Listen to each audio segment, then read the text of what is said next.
Alright mga idol, magandang araw sa ating lahat at kumusta naman ang Pilipinas? Pag-usapan natin yan mga idol. At ayun na nga mga idol, yung nahukay ay yung nasisid nilang buto doon sa Taalik ay useless, no? Nakapost yan sa Tribune, no? Nagulo natin nakuha itong post na ito. So, hindi magkatugma yung script nila. Sayang yung effort nila, sayang yung binayad, siyempre. Ginastusan yun, paano yung punta doon?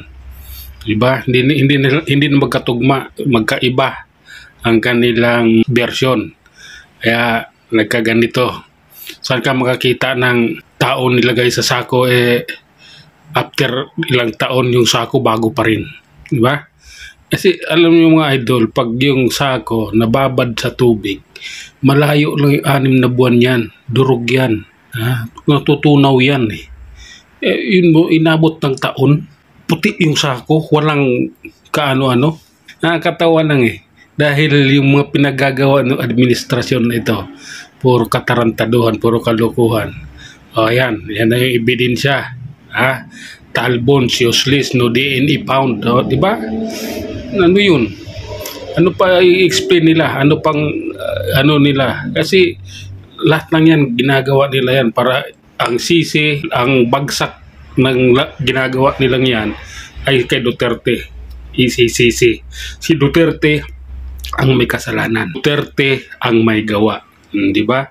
O ngayon, mayroon naman silang bagong bagong tawag nitong witness doon sa mga nawawalang sabungero. Doon pa rin ang bagsak niyan. Kay Duterte pa rin nila isisisi yan.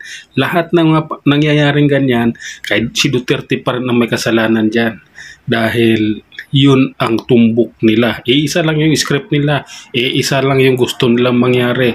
Mawala ang pangalang Duterte sa politika. Dahil sa 2028, eleksyon na. At siyempre si Romualdez gustong maging presidente. Prime Minister pa nga ang gusto niyan.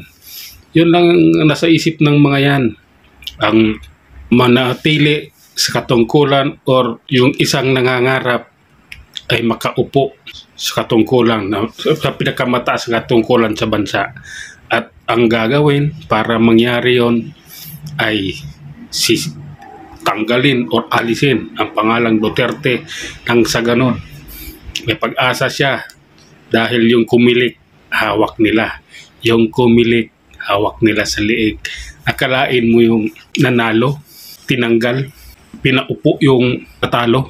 Akalain mo yun. Malaking kalukuhan to, malaking katarantaduhan to administrasyon na ito. Lahat ng ginagawa na ngayon, lahat ng kilos nila ngayon, iisa lang ang puntaryan niyan. Iisa lang ang pinunterian nila. Walang iba, kundi si Bibi Sara Duterte, si Tatay Digong. Basta may pangalang Duterte, may apelyidong Duterte, yun at yun ang kanilang tatargetin dahil napakalakas ng apelyidong Duterte yan.